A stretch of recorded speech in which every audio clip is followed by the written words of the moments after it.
You'll have to excuse my dust a little bit. I am working on a new recording space right now, and this is the first video shot in that space. So please let me know what it sounds like in the comments below. For now, let's get into the murders at Karlov Manor, because I misnamed the title yesterday as Markov Manor. So let's get to it. First up in today's adventures here is Drag the Canal. For 2 mana, you get an instant. It creates a 2/2 white and blue detective creature token, but if a creature died this turn, you gain 2 life, surveil 2, then investigate as well.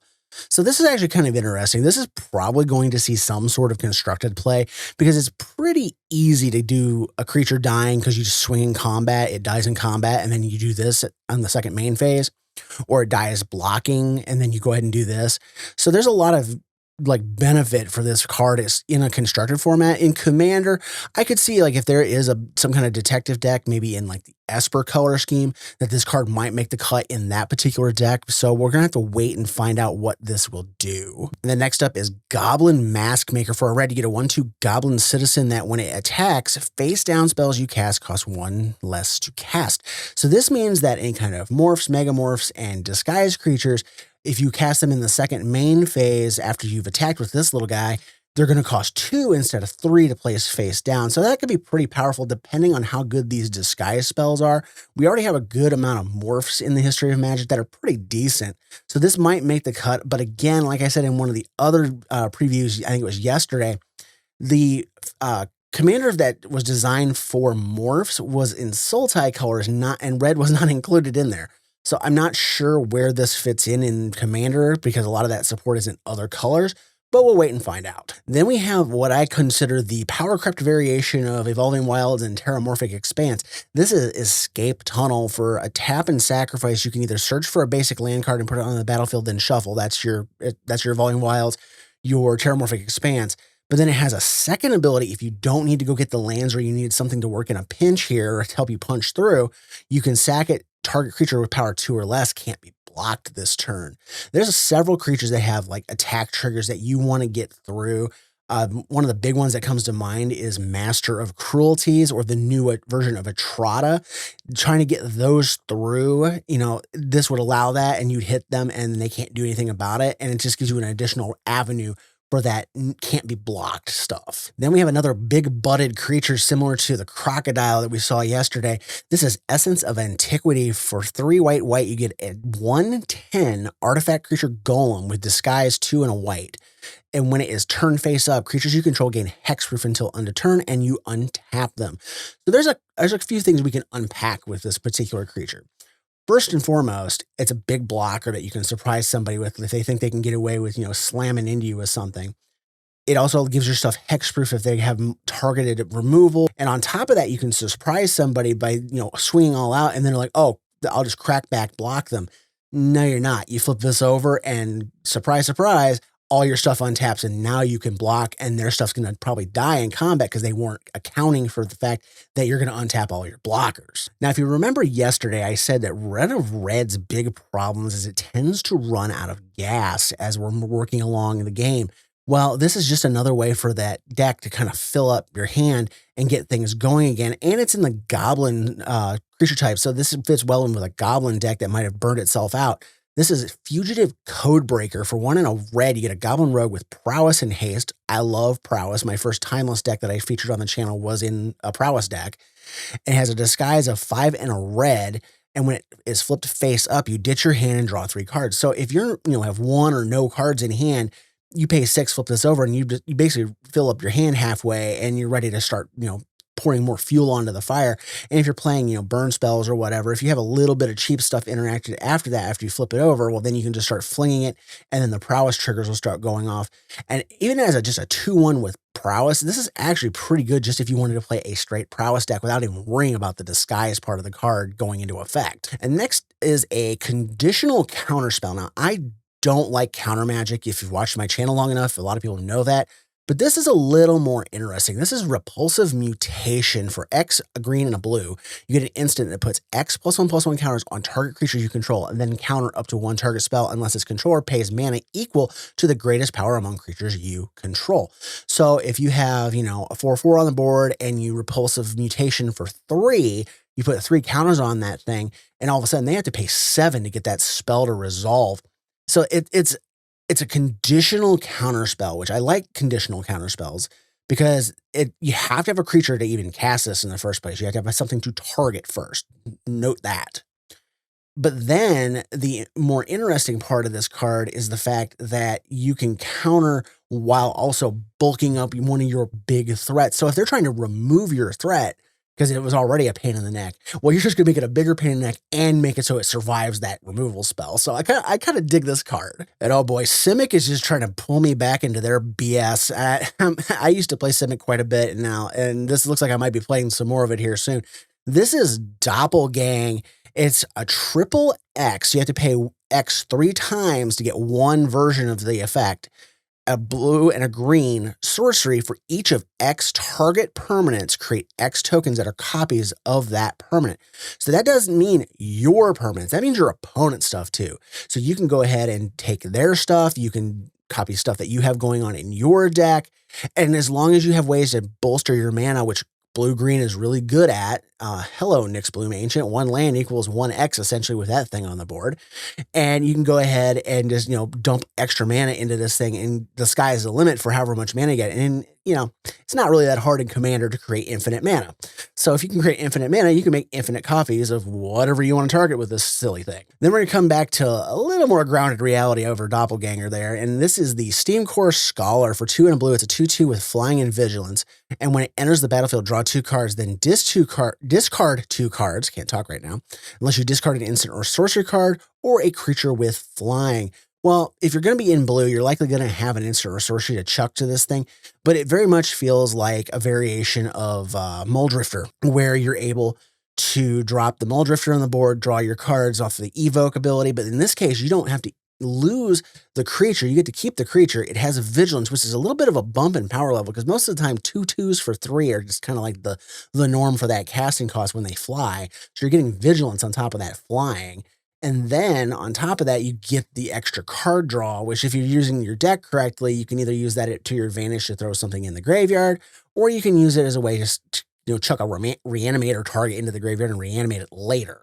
So this could have some interesting applications across the board in several formats. Now we have another case that was revealed. This is the case of the Locked Hothouse, which I believe that's their term for a greenhouse for some reason. You may play an additional land on each of your turns. So this is a 4 mana play extra lands card. To solve it, you have to control 7 or more lands, which if you're playing extra lands, that shouldn't be really hard to get because you're already going to be at 4 lands usually to start dropping this, if not maybe 3 if you have a mana rock or whatever. And then once it's solved, you can look at the top card of your library at any time. You can play lands and cast creature spells and enchantments from your top of your library. So it's a little more limited than most of the look at the top card castic type stuff that you get, but you get the benefit of either creatures or enchantments or playing lands. So it's actually a little bit broader than some, because a lot of those you're like, okay, it's one thing. You can cast creatures off the top, or you can play extra lands off the top of your deck, or whatever the limitation may be. So it's actually pretty good. I could see this in a ramp deck of some sort in Commander. I'm not sure that I don't think it's fast enough for Standard or any of the other formats right now in 60 card.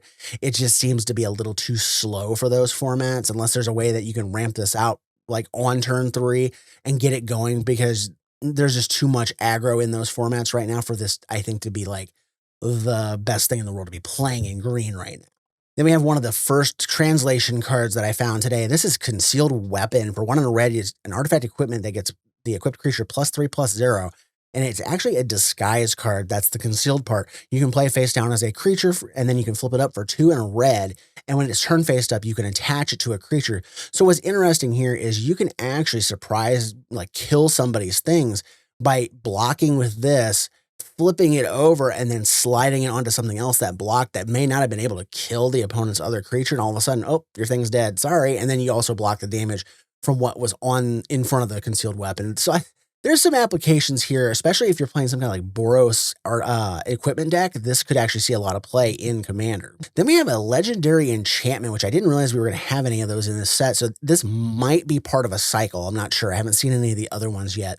But this is Prof's Eidetic Memory for 1 and a blue legendary enchantment. When it enters the battlefield, draw a card. You have no max hand size.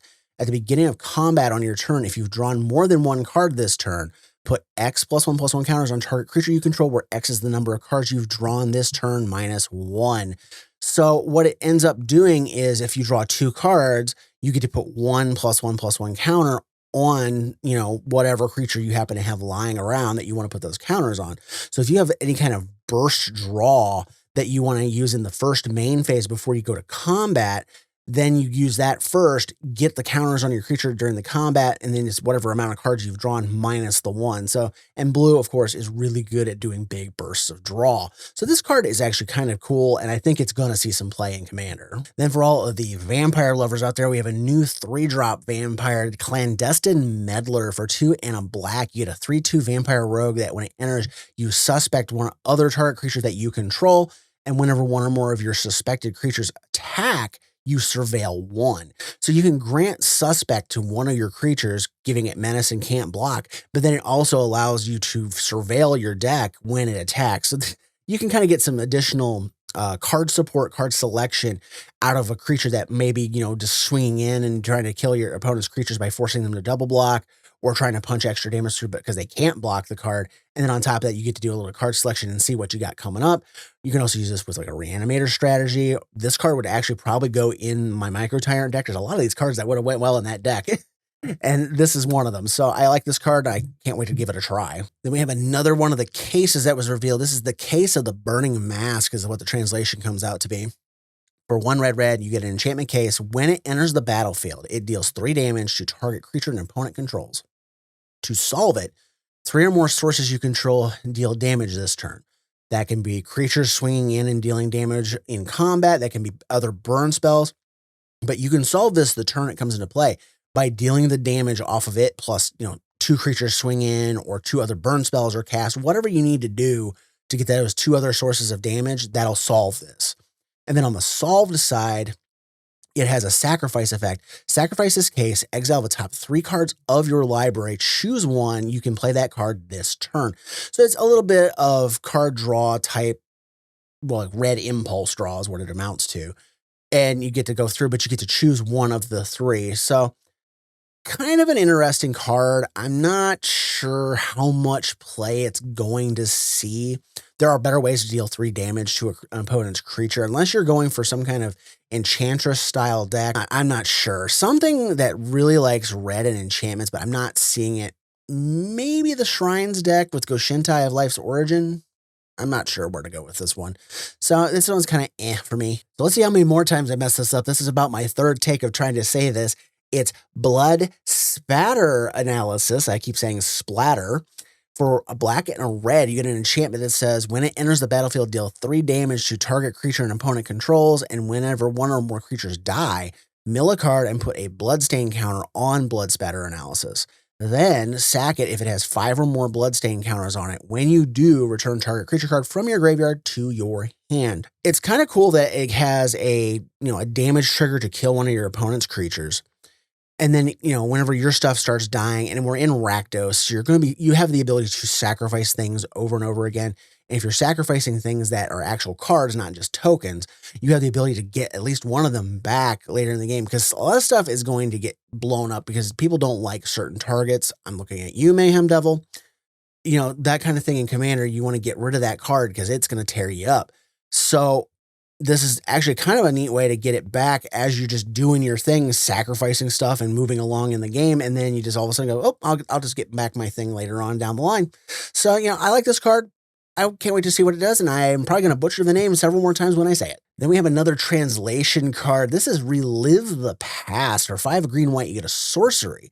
Return up to 1 target artifact card, up to 1 target land card, and up to 1 target non-aura enchantment card from your graveyard to the battlefield. They become 5/5 elemental creatures in addition to their other types. That's why you need a non-aura. So this is kind of in the vein of Dance of the Manse, where, blue-white reanimate enchantments and artifacts or turn them into creatures. But in this case, you're returning artifacts, lands, and an enchantment from the graveyard, and then go ahead and put them on the battlefield as 5/5. So they're a little bit bigger than what Dance of the Manse turns your stuff into. On top of that, it's in a color that's not really known for animating enchantments and artifacts. It's usually known for blowing them up. And it's kind of a cool finisher for, 7 mana, you slam it, and in 60 card, this would probably win you a game, especially in limited or in a 60 card constructed format. In Commander, I'm not sure if this would win you a game, but it would definitely swing the board back, especially if one of your good enchantments and artifacts got blown up or forced to be discarded or whatever, because then you can get them back and then they come back as creatures.